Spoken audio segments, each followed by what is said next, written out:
Hey, morning, everybody, and welcome to this 5th annual Vietnam War Veterans Day. Our government finally got around to recognizing the service and sacrifices of the Vietnam veterans and their families. I guess better late than never, I guess. To me, that 46-year span of time is indicative to the divisive impact that war had on our nation. However, to be fair, I guess, it also took 49 years for D-Day to be proclaimed as its day of remembrance, and 45 years for the Korean War Armistice Day to be declared. So we're right in there in that mix. The reason this date was chosen was because on 29 March 1973 was the day that the Military Assistance Command Vietnam, or MACV as we called it, was stood down and the last combat troops left Vietnam. Well, that's all true. For me, this date holds a more special meaning. And where was I that day? I was on a U.S. Air Force C-141, tail number 20280, sitting on the runway in De Lam Airport, waiting to take off the last group of POWs. 2.5 hours later, we landed at Clark Air Force Base in the Philippines on the first leg of our return to the USA. 3 days later, I was back in the United States, united with my family, my wife Capt here and 3 daughters, and being embarrassingly overwhelmed by praise and gratitude from their American public. We were a little bit awkward about all the commotion being made over us, knowing how terribly the other POW or the other Vietnam veterans had been treated when they were coming home. But I and most of the others finally reasoned and came to grips with it, is that we, the POWs, were the only tangible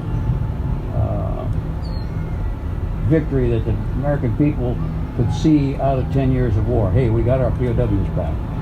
Of those 2.7 million, less than 850 million are estimated to still be alive today. So, fellow veterans out there, how does it feel to be among the last 1/3 of the U.S. vets in Vietnam still alive?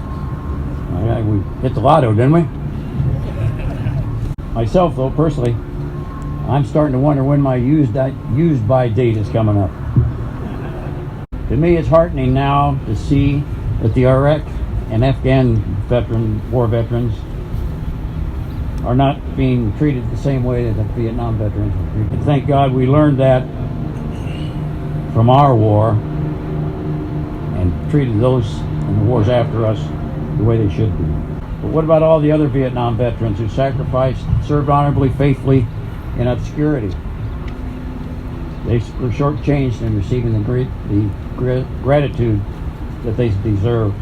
Perhaps a lesson has been learned from George Washington when he pointed out over 200 years ago, and I quote, "The willingness with which our young people are likely to serve in war, no matter how justified, shall be directly proportional to how they perceive the veterans of earlier wars were treated and appreciated by their nation." We Vietnam veterans may not be the greatest generation, but with all due respect for the veterans of the other conflicts since Vietnam and those still on active duty, I think we've come in a damn close second.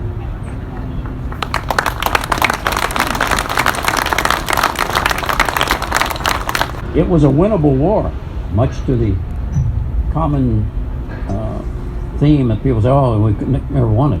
That was a winnable war if it had been fought the way a war should be fought. And years later, the Vietnamese acknowledged that they were beat until we left. It was a war that wasn't lost by the military on the battlefields, at sea or in the air. No, it was lost by a feckless political administration in the halls of Congress, on the college campuses, and in the streets of America's big cities. That's where that war was lost. For the day, I salute my fellow Vietnam POWs, and as we say in the Navy, bravo Zulu for a job well done. Enjoy your day. You earned it. God bless America.